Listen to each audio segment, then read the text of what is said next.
Before I explain how we can quickly set up such a Vue.js workflow and what the features of such a workflow are, I want to dive into the question, what should such a workflow have and what could be the improvements such a workflow offers us?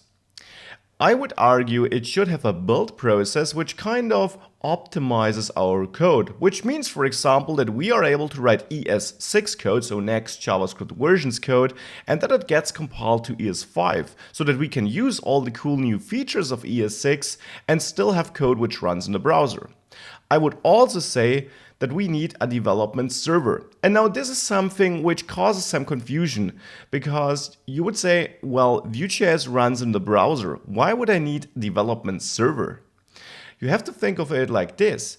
It runs on the client, but in the end, if you visit a page which uses Vue.js, it gets served by a server anyways. That is how the internet works. It's not lying on your machine. You have to fetch it from some server eventually. And therefore, we want to test under such circumstances. The file protocol, which we use when we double click on an HTML file, does not have the same specifications and features the HTTP protocol has. So we want to access our Vue.js through HTTP. And for that, we will need a server, even if it's running on our machine, but we will need a server which is able to understand HTTP.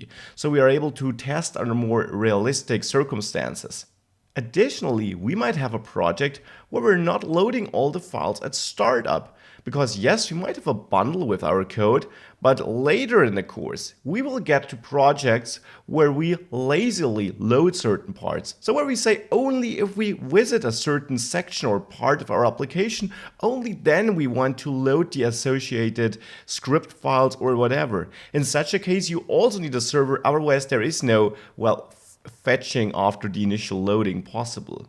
So these are all cases why we need such a server. We're not going to write any server-side code. We will use a development server which is provided to us, so we're not going to write our own server code, we're not going to write our own Node Express server or something like that. We will use a finished, lightweight development server. I will come back to this in the next videos, but this server is then able to host and offer our application. It will also give us some additional benefits like auto reloading and so on if it's configured properly, and it will be configured properly in the setup I'm showing you. So that are all some benefits why we might want to use a development server and why I will use one throughout the rest of this course.